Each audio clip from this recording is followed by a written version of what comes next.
Well, good morning, everyone. I'm pleased to be joined by Dan Williams, Minister of Mental Health and Addiction, for today's announcement. I'd also like to recognize our important guests, Minor Chief Leon Littlelight of Tsuut'ina Nation, Earl Thiessen of Oxford House, and Amy, who is a mother with a son currently suffering from addiction, and you will hear more from her.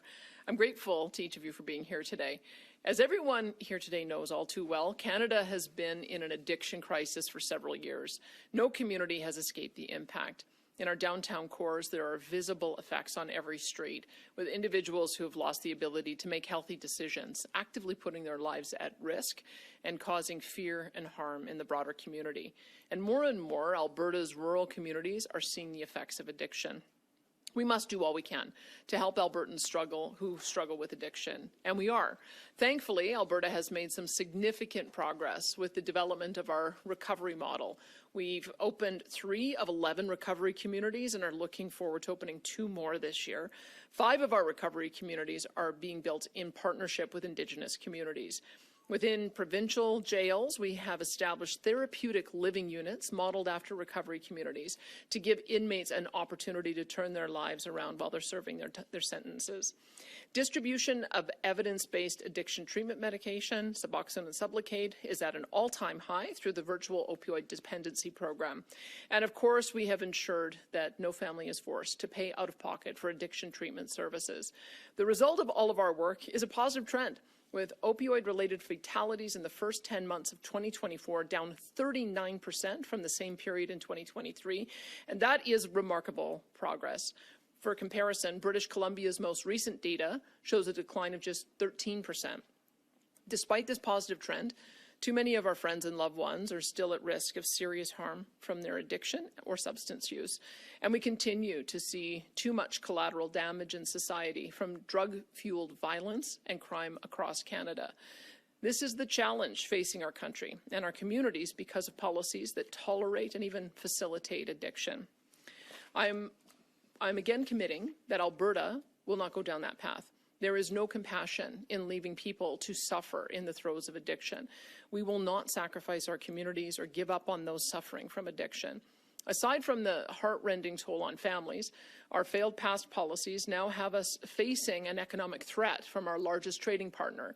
If Canada does not willingly take steps to get this crisis under control and stop the flow of deadly drugs such as fentanyl, the U.S. will impose tariffs to force us into responsible actions.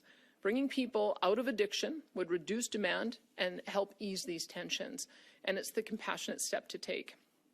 Every Albertan deserves a full and productive life, which is impossible when addiction has taken over. Our government has recognized this, and we're a leader in this battle. I'm pleased to announce that we're taking another step forward in meeting the challenge of making recovery possible. We are continuing our work to develop compassionate intervention legislation, and we hope to be able to introduce it very soon. This would be a tool to help individuals who've lost the capacity to help themselves and are a danger to themselves or others. And if passed, Budget 2025 will provide $180 million over 3 years towards building 2 new compassionate intervention centres, one in Edmonton and one in Calgary, to lay the groundwork for the implementation of the Compassionate Intervention Act. These facilities, known as the Northern Alberta and Southern Alberta Compassionate Intervention Centres, would have 150 secure beds each and provide proper health care for patients with complex addiction or mental health needs, much more comprehensive than a traditional addiction treatment centre. Our Minister of Finance and President of Treasury Board, Nate Horner, will be tabling his budget this Thursday afternoon, and if it passes, construction on these facilities would begin in 2026 and be operational by 2029. Building health facilities of this size and complexity takes time, and unfortunately, time isn't always on the side of those suffering from addiction. In the meantime, we're creating advisory committees to guide and support the implementation of compassionate intervention. I've also directed the Minister to identify up to 50 beds in Southern Alberta and up to 50 beds in Northern Alberta within existing facilities so that we can implement the policy while facility construction is underway. I want you to know that our government is 100% committed to helping those struggling with addiction in their pursuit of recovery. This was a promise that we made to Albertans in 2023, and I am committed to ensuring our government delivers. We've been working on this issue since coming into office, and we will continue to fight this battle because everyone deserves a second lease on life. Thank you, and now I'd like to hand it over to Minister Dan Williams to share his remarks.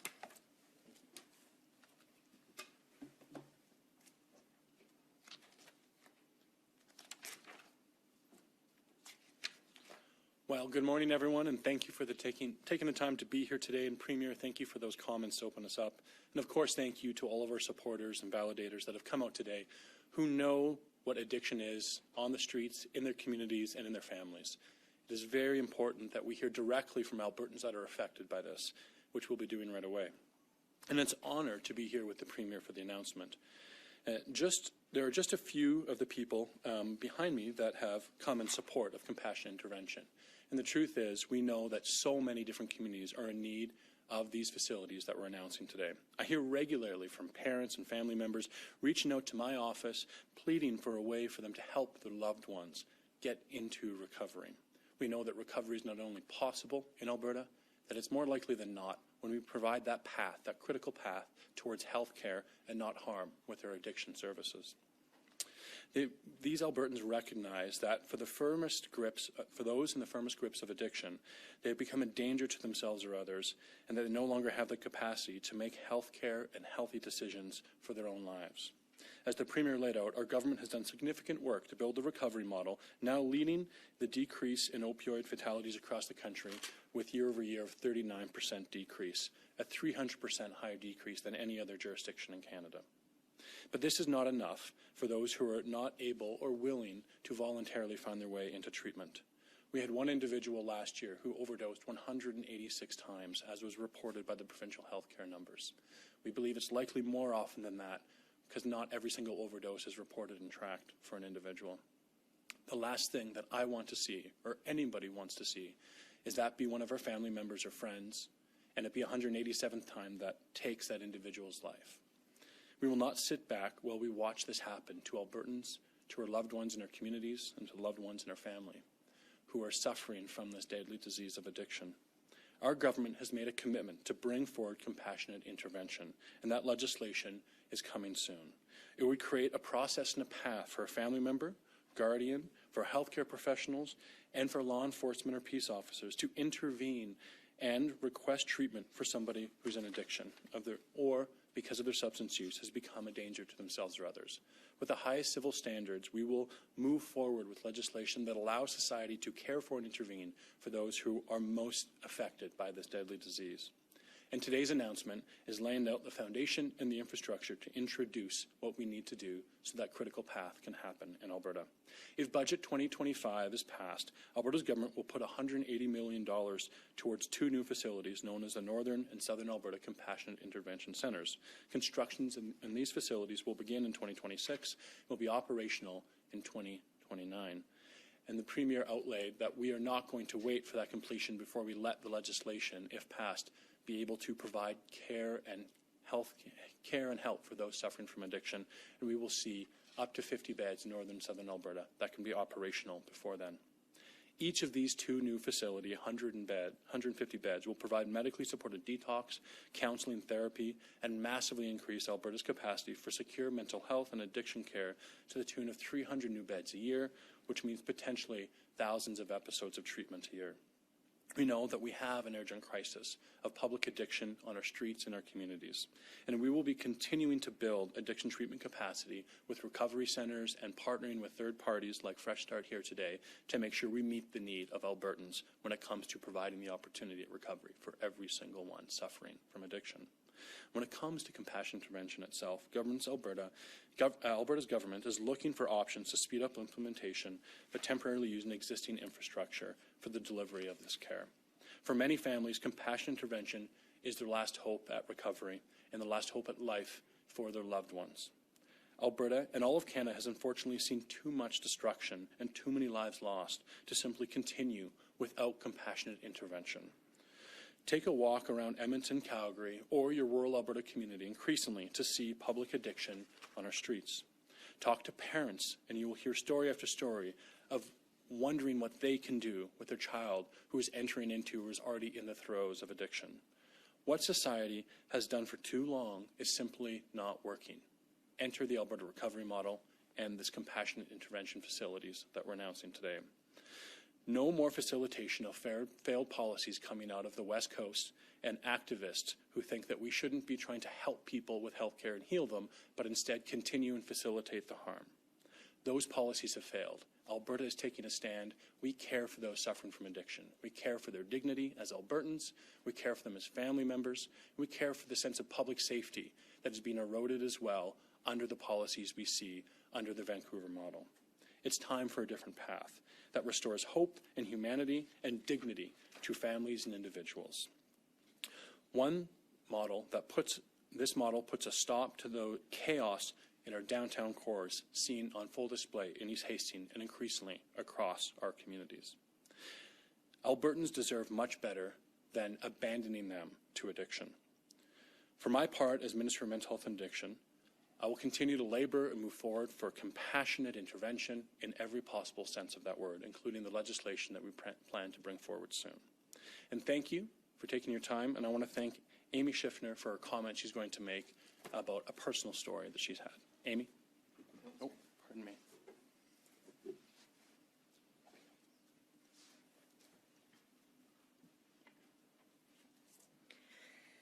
Today I'm sharing my experience regarding my son's addiction in a public setting for the first time.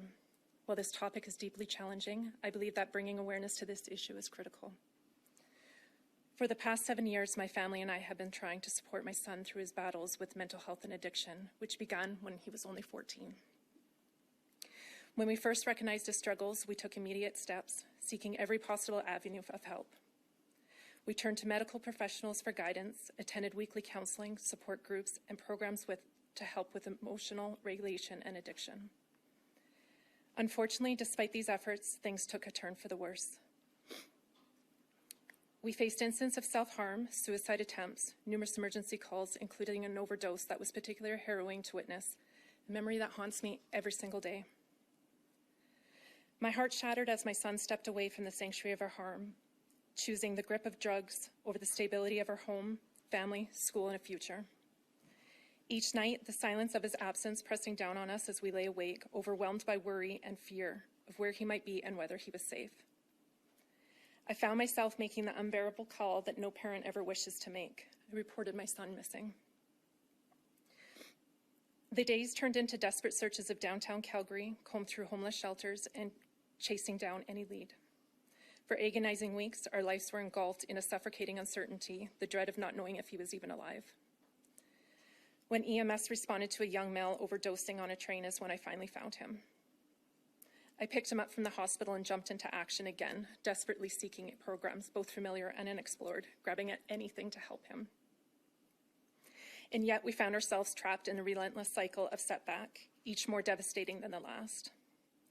He has attended numerous detox centers and residential treatment, and it is essential to understand that those suffering from severe addiction may not be able to choose treatment rationally.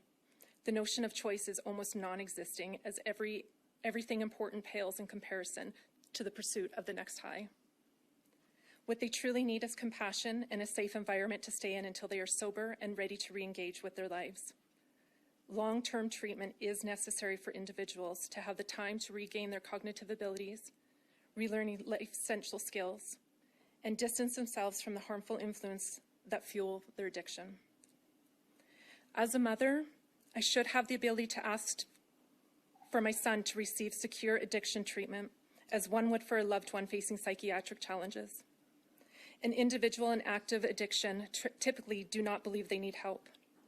They will insist they are fine and plan to get clean soon, yet this is often not possible without significant intervention. Today, I feel hopeful. I am grateful for Alberta's government because they have acknowledged the growing crisis in Alberta and are committed to proactive programs aimed at saving our loved ones. I believe compassionate intervention could break the cycle of addiction, repeated treatment, incarceration, homelessness, and the ultimate fear of death. We must intervene to help people like my son reclaim their lives. Thank you.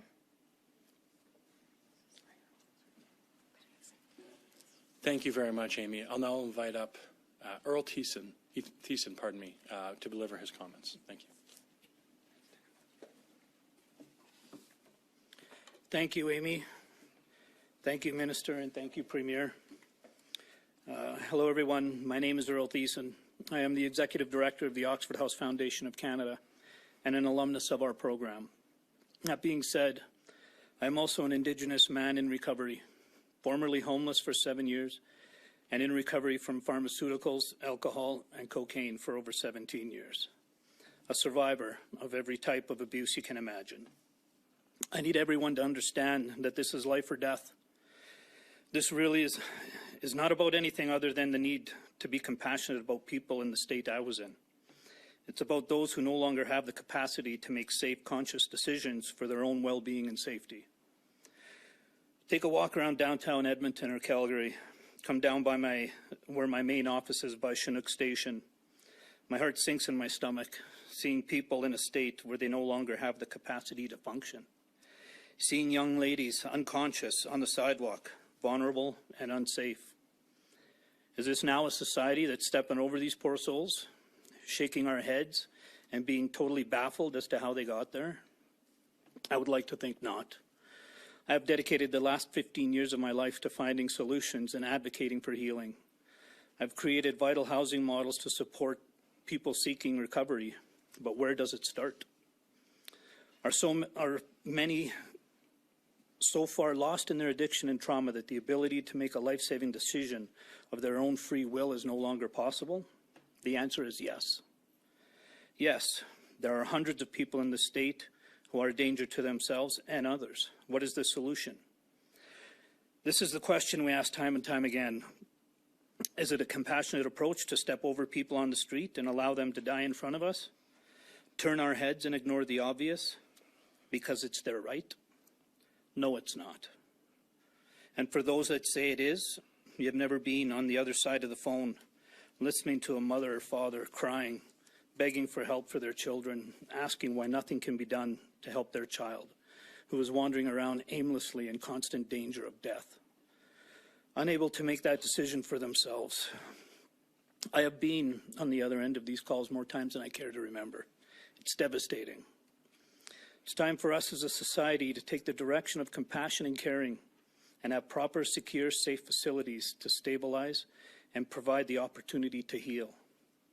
To put this in perspective, my wife and I are raising our 6-year-old niece because my sister-in-law could not decide to heal on her own. We have had this little angel for almost her entire life, since she was 3 months old. She calls her mom, Mummy Amy up in heaven. Let that sink in. It's time to take some serious action to help provide the opportunity to stabilize people and provide support until they're able to make those coherent decisions to heal and to be the people our loved ones have the potential to be. There are 3 ways addiction ends: jails, institutions, and death. It's time for change, a change in our approach to turning our heads at the devastation around us. It is not compassionate to allow our loved ones to succumb to the throes of addiction. It's time for action. Protecting a person's right to refuse treatment when they lack the cognitive capacity to understand their illness is not true autonomy. It's abandonment. Thank you. Okay, I believe we're now ready to take questions. So we'll just ask the folks visiting to step off to the side. Yeah, if you want, you can have a seat on the side. Oh, there's chairs over here. Pardon me. And to the media Q&A, just a reminder to media here and in the room and on the line that both Earl Thiessen and Amy Schiffner will be available for questions. Of course, as usual, we'll start off with questions in the room and then make our way to the phones. And we'll be taking one question, one follow-up today, and we'll go to our first at the mic. Hi, Alana Smith, Globe and Mail. This question is for the Premier. I wanted to ask you about Infrastructure Minister Peter Guthrie, who's ordered his department to launch an independent audit of a transaction involving Sam Maraish, flipping a piece of property at the expense of government. And Guthrie said he's notified the Auditor General of this. So in light of this action and the Globe's reporting on Maraish's part ownership of private surgical facilities that were negotiating contracts with AHS, will you order all ministers to examine their departments to identify ties to Maraish and his associates? I should have just mentioned we didn't introduce two of the members who are here with us today. AJ Andrew Jenkins, who was on the furthest to the right, and James Anderson are also here from Fresh Start Recovery if you want to ask them questions as well. I found out about that particular transaction when Peter Guthrie did, February 18th of 2025. I think what he told the media was that this fell into a level of delegated authority protocol, meaning that it's the administration that makes these decisions. But out of an abundance of caution, he has also forwarded that to have the Auditor General have a look at it, and just look forward to seeing what the AG has to say. So to be clear, no, you will not order all of your ministers to look into their own departments and see if there's any connections to Maresh or his associates? Well, what we're looking for is any flaws in the procurement. We're not doing a witch hunt to try to find every single transaction that every single business has done if there is no reason to look into it. So we would ask the Auditor General to look into the procurement processes. He'll let us know if there are any concerns about procurement. And I'm sure that if there are anything that comes up while he's doing his investigations or while we are, we would do just as Minister Guthrie has. You call it a witch hunt, but I'm a little unclear. Don't you want to know for sure if any of these very serious allegations are true, and especially in the context of some of your ministers having accepted gifts from Maresh? Of course we want to know if it's true. So why not do these? That's why we have two investigations that we are doing. Number one is going to be having this shared file so that the materials are generated at the same time, going to the Auditor General, and we're closing in on having an independent third party do the review on our behalf. Absolutely, we're interested. And if there are any additional issues that come up, we'll do exactly as Minister Guthrie did, and we'll flag them and put them to the AG to have a look at it. But you have to understand, like, this government has billions and billions and billions of dollars of procurement that gets done through independent agencies and that gets done through independent processes managed by the bureaucracy. Politicians don't get involved in that. We have processes in place so that those can be followed. And if there's some evidence that they're not being followed, we need to fix it. Thank you, Alana. We're not doing this again. That was already a question and a follow-up. You have a lot of your colleagues there behind you. I'm hoping this can be about the announcement today about compassionate intervention. Sure. I just want to know, there wasn't actually any explanation in this announcement today, at least not any specific detail about how exactly these treatment facilities will work. So I'm hoping you can take us through a little bit of, like, for example, is there dissuasion panels like there are in Portugal? Do families make this decision? Are police involved? Basically, what takes somebody from perhaps being on the streets and then through what process to get to one of these facilities? So the announcement today is about $180 million for the two facilities, Northern and Southern Compassion Intervention facilities. And the legislation's forthcoming. We want to make sure we're not like British Columbia in that we're not going to put the cart before the horse. This is a healthcare policy. This isn't a justice policy. We're making sure we build out a full and robust continuum of care, and we've been working on it to make sure that we cross our T's and dot our I's. So that legislation's forthcoming. I can tell you at a high level, what I've already said publicly is that there will be the ability for family members, guardians, peace and law enforcement officers and healthcare professionals to petition. The petition will then go into a commission. That commission is going to have a responsibility to actually verify that civil liberties are being protected, that this is a bona fides case that would meet the absolute highest standard of the most extreme examples of destruction in our society and in one's life because of the addiction. And then these facilities will be a first touch point with secure treatment capacity that integrate into a wider continuum of care when it comes to addiction treatment. Hi there, Jordan Canagan with CTV News. For the minister, you're named in the statements of claim from the former AHS CEO as being, quote, very concerned about an internal AHS investigation and audit. Is that accurate? Were you concerned about an internal investigation and audit, and why would that be? Well, of course, I was concerned. It had come to my attention through rumors that there were allegations surrounding misuse of public dollars in some sort of procurement process within AHS. Upon hearing this, I did what every minister would do, is ask my officials, starting with my deputy minister, what information there was.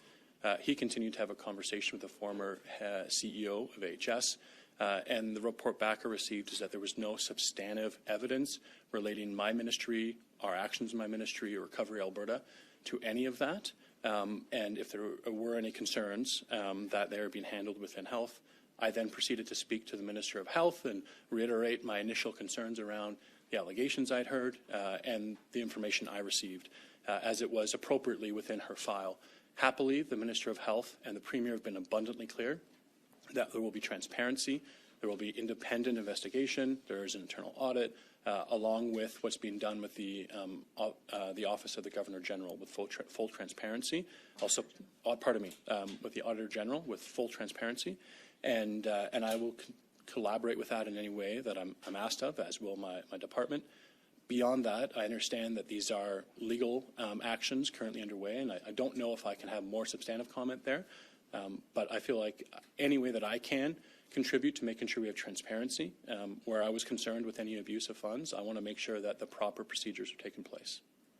And can I ask the Premier a question? Last week you suggested some of the allegations regarding AHS are due to pushback on the government's mission to expand health care.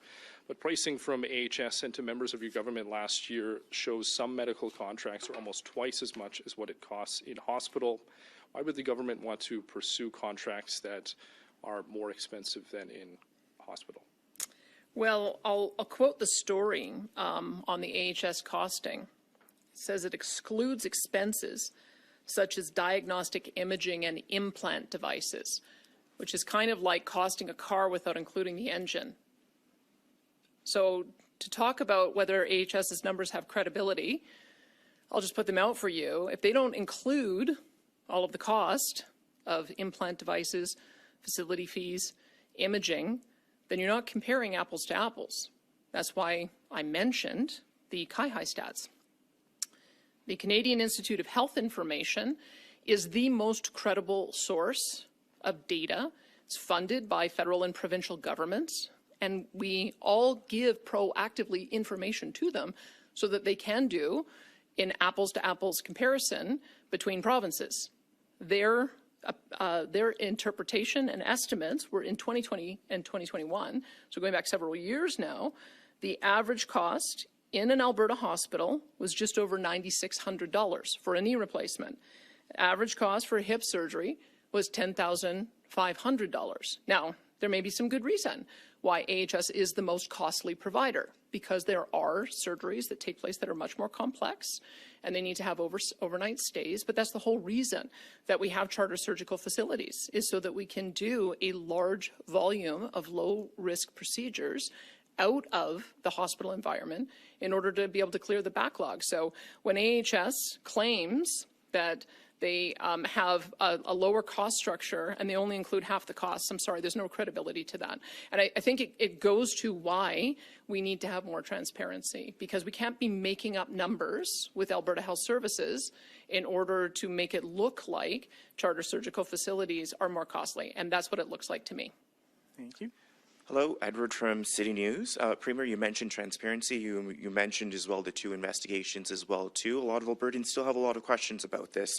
Why not have a public inquiry into this? Well, we are doing our own investigations. The Auditor General is looking at the same data that our independent investigator is going to look at too. And when we're closing in on identifying that person. Once we do, I'll be able to announce it for you, and then you can judge whether that is sufficient. But we need to find out if there was any problems with the procurement process first, and that's what we're doing. We're looking into it through different investigations. I'm looking forward, along with anyone, to try to find out if there are problems with the procurement process, because if there is, we're about to take that function over into Alberta Health starting April the 1st, and we want to make sure that we're not taking over any bad practices. So if we can get to the bottom of that, put in robust practices so that every Albertan can feel confident that these are independent processes, that the best bidder wins, so that we can reduce the number of people who are sitting on a surgical wait list. I think that's what the objective is.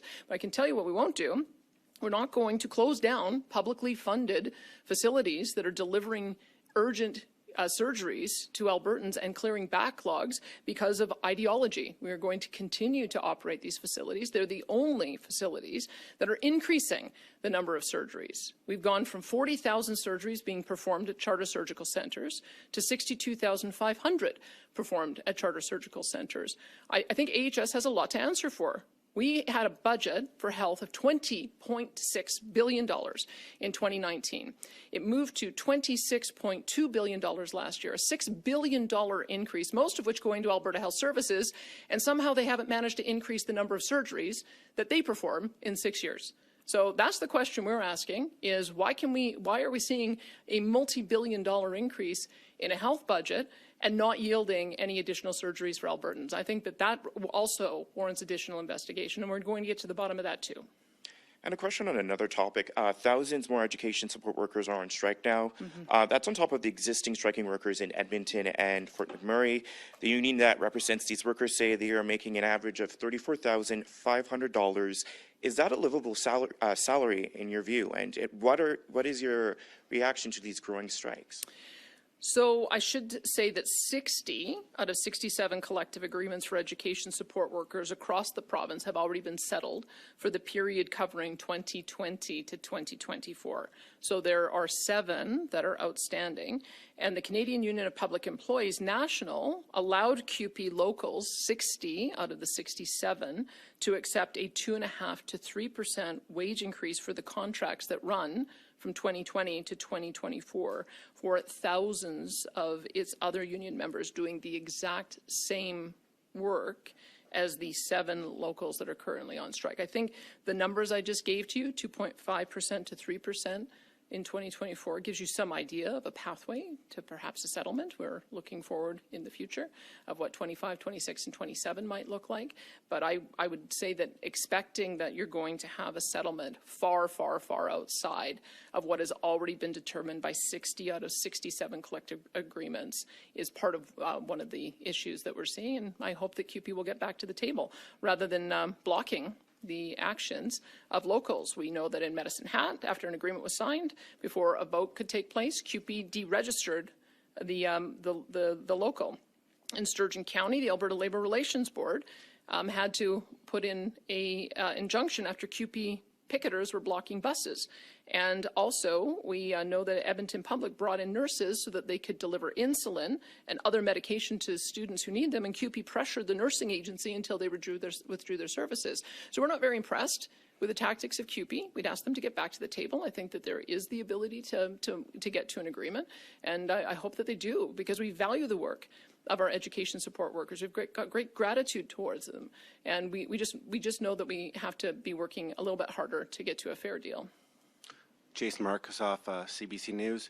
Is it ever acceptable to pay more or substantially more for private surgical facilities to do orthopedic surgeries than it would be in the public in the AHS system? I would hope not. I mean, the notion behind charter surgical centers is exactly that they are supposed to be able to offer surgery at a lower cost. And so I guess that's the question, is what is the actual cost? I've told you why I don't believe that AHS numbers have any credibility.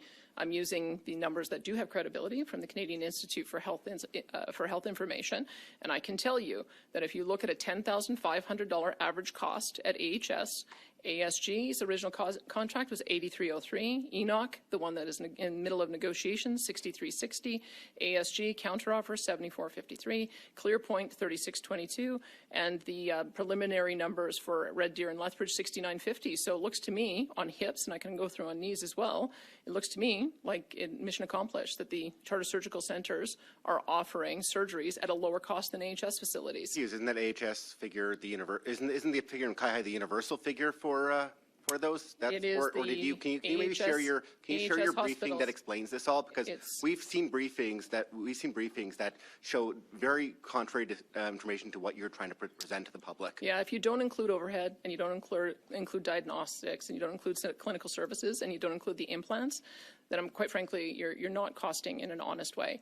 And so we are going to make sure that all of the costs are associated with doing a surgery in an AHS facility are equivalent to what the contracts are in private surgical centers. And of course, that's exactly what we would want to do, is make sure that the surgical center cost is lower than what can be provided in a surgical center in Alberta Health Services. What do you say to complaints and concerns that contracting out more to private surgical facilities will drain a limited workforce and budget and create acute care service disruptions, and also have negative consequences for patients by siphoning resources off the public system?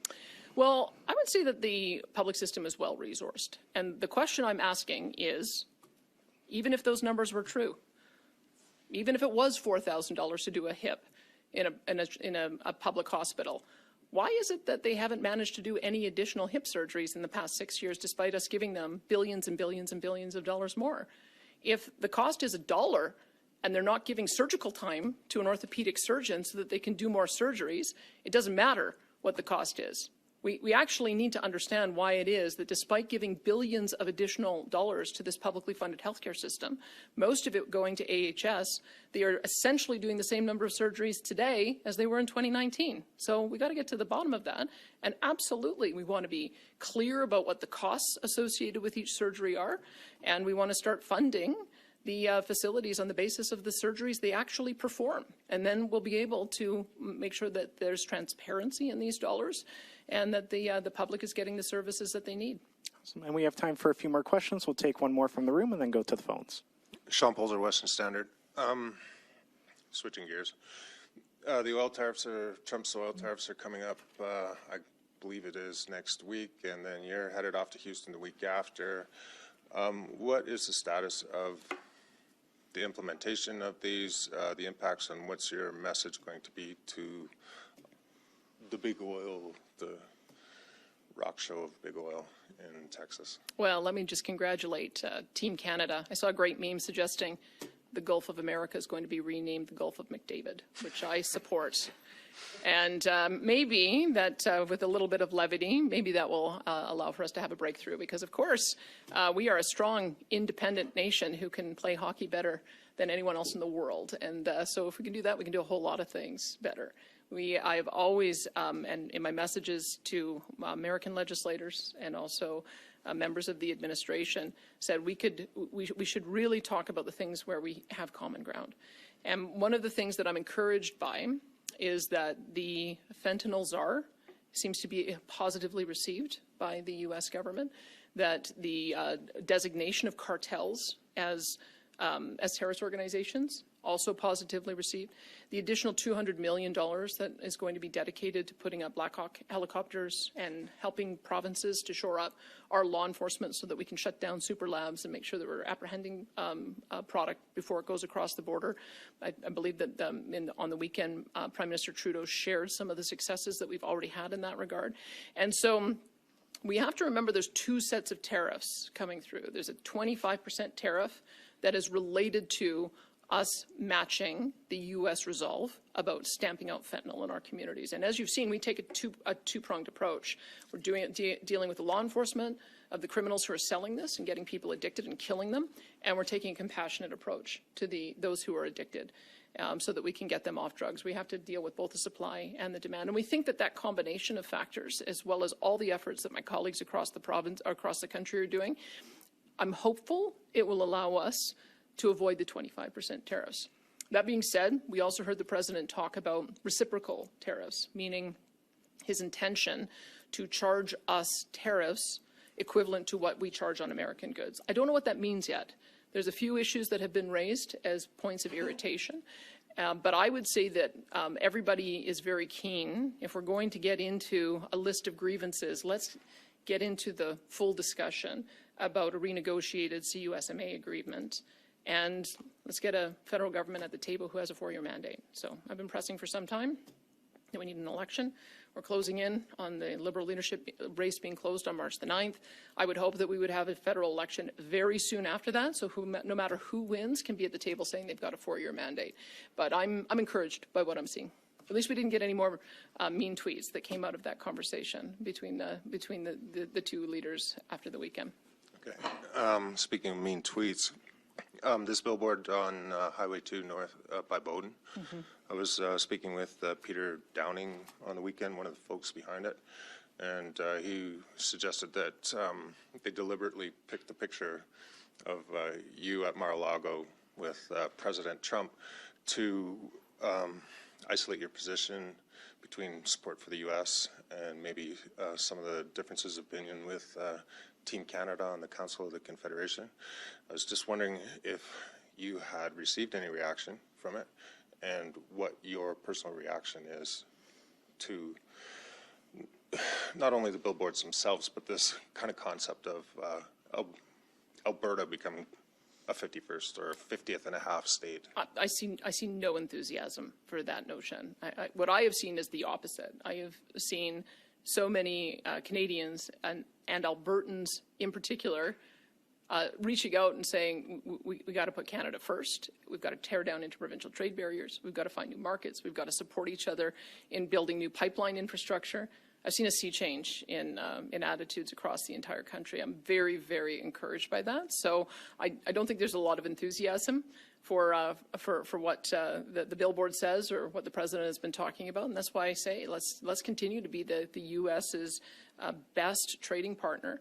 Let's continue to be a sovereign nation, and let's get to talking about the things that are going to make us both stronger. I think that there's a real opportunity for us to talk about a North American fortress, that Canada and the U.S. together, we can make sure that we've got energy security, national security, international security, food security, and working in partnership together with building on the kind of trade relationships we've had in the past. I think that that's the pathway forward. Economic union like the EU? Well, you know, and talk to anybody in the EU, they don't much love Brussels. So I think that what I do like is that we have built through various phases, whether it was the Auto Pact, followed by Free Trade Agreement, followed by NAFTA, followed by CUSMA. We have a virtually tariff-free relationship with the United States. I think it's something like 99% tariff-free. And so are there ways that we can improve that mobility, buy more goods from the U.S., have them buy more goods from us? I'm open to talking about that. And I hope we can get onto that part of the conversation very soon, because that's a lot more constructive. Thanks, Sean. And we have time for a couple more questions. We're going to head over to the phones. Operator, could you put through the first caller, please? Don Braid with the Calgary Herald.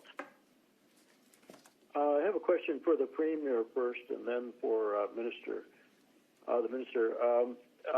Premier, procurement is a very specialized job, requiring a lot of experience, deep knowledge of the people you're working with, all kinds of guidelines about getting what you're paying for and so forth. Mm-hmm. And I just wonder why you feel a need to take that function solely into Alberta Health, which one would tend to think doesn't really have the horses for this. And this would be the only department, I believe, that would have procurement in the minister's office, basically in the department rather. And I wonder, first of all, why you think that's going to work. And secondly, would you tend to turn it back to, say, acute care when that comes to be? Yeah, I mean, that is what we're working out right now, because as Dan mentioned, I mean, he's doing a procurement on these two facilities we announced today, and that's being managed by infrastructure. Infrastructure does have procurement professionals who are within the department. I would say transportation is another one that has procurement professionals within the department. The real problem that we identified in November of 2023 is the foundational conflict of interest that Alberta Health Services has of being a service provider and also being in charge of writing up contracts for their competitors. I can tell you there are a multitude of problems with allowing that, and it certainly wouldn't be a practice you'd see in the private sector. So we've got to separate those two functions. And I'm working with Minister LaGrange on the refocusing to see where it ultimately lands. I'm very pleased that Dale McPhee, today is his first day on the job as my Deputy Minister of Executive Council. And we've already discussed that this is one area that he wants to do a deep look at, is our procurement practices across all ministries that do procurement, to see if we can improve practices, give confidence. I mean, you're absolutely right. This is specialized work. This is not something that politicians are typically involved in. You have to have the independent and nonpartisan public service who do the RFPs, who choose the candidate, and who negotiate the details of the contract. And we want to make sure that that's being followed. So I would say that where this procurement function ends up lying, if it's in the department or if it's in acute care, there's going to be standardization in the procurement practices across the entire government. But I can tell you what won't happen. We just simply will not allow one of our service providers to hold life and death decisions over their competitors. We're just not going to allow for that to continue, so that we can end that conflict of interest. Thanks for that. Could I ask Minister Williams, this is going back to the question of the phone call from your deputy to the former head of AHS. There was an implication in her statement of claim that the purpose of this was to try and find out if she was adequately tamping down what looked like it might be a scandal. And I wonder if you'd care to respond to that and tell us it again, or if you would, what the purpose of the call was, if there wasn't that. Well, thanks for the question, Don. Pardon me. I'd heard rumors that there were accusations of misuse of funds surrounding procurement. That I did the first thing that any minister would do, would talk to my department to see if there's any understanding of the scope and scale and its relationship to my ministry or Recovery Alberta. Following that question, my deputy minister spoke to the former CEO. The reason I spoke to my deputy minister is concern. I disagree with any kind of abuse of funds. If there are things that are untoward, I want them to be transparently uncovered. This was the first I'd heard about it, and it would have been irresponsible for me not to have looked into that. The reply that I got back from my deputy minister is there's no substantive evidence linking anything to Recovery Alberta, to my ministry, or the operations of my ministry. That being said, I was still sufficiently concerned, spoke to my colleague, the Minister of Health, whose file it is, and let her know where I was coming from. And happily, the Minister of Health, along with the Premier, have been incredibly transparent and open about making sure that the Office of the Auditor General is involved, that there is an independent investigation that would happen, and that any audit that happens we fully comply with. And that's something that I support, of course, something I supported before any of this was public. If it were to go that way, I, right from the very start, was concerned that if there were abuses, I wanted to make sure that they wouldn't continue, and if there was any substance to it. I received information back from my deputy minister that there's no substantive evidence linking it to my ministry or operations. Thank you, Minister. Thanks, Don. We have time for one last question. Operator, can you put through the next caller, please? Jack Farrell, the Canadian Press. Hi, my first question is for the Premier, and I want to push back against the sense that, AHS has been given billions of dollars more, and the number of surgeries they're performing haven't matched the increase we've seen in private surgical facilities. First, the stated goal of these facilities, when former Premier Kenney, put the legislation forward, it was always the goal to continually increase the amount of surgeries in these private facilities. So that's been the goal. Two, I'm curious, do you think part of the decline in public surgeries is because, these privately owned facilities are former AHS surgeons and doctors? I'll tell you what we've observed is a problem in Alberta Health Services. And you can talk to any surgeon that you like. You will find that they are given a limited number of days each week and each month to do surgeries. In the case of one doc that was quite public in Rocky Mountain House, she was complaining, I think she got down to 2 days a month of operating room time. So I think that's what we're trying to get to the bottom of, is why is it that no matter how much money we give to Alberta Health Services, they're not able to increase the surgical capacity so that our surgeons can do more. And so that's what you're seeing, is that we actually have our surgeons who operate in both systems. And the reason for that is because there are very complex surgeries that you want to do in a public hospital, because you need all of the additional supports and the extra time of convalescence. And so I can look into it, but let's remember, these are publicly funded surgeries. And we have a limited amount of surgical time that is given to surgeons. That's our starting point. So if AHS is going to limit the amount of surgical days that a surgeon can do, and we're able to allow them more work without sacrificing any of the time in hospitals so that we can reduce waiting lists, that's the whole model. That's exactly why we're doing it. I think what people should be asking is, how do we optimize the number of surgeries at Alberta Health Services?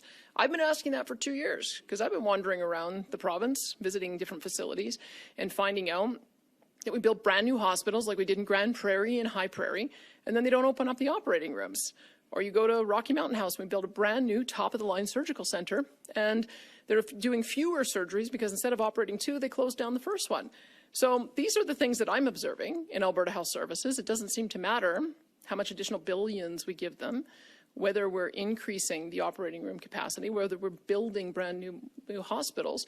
If they mothball the facilities or don't allow access to the surgeons, you're just not going to see an increase in the number of surgeries.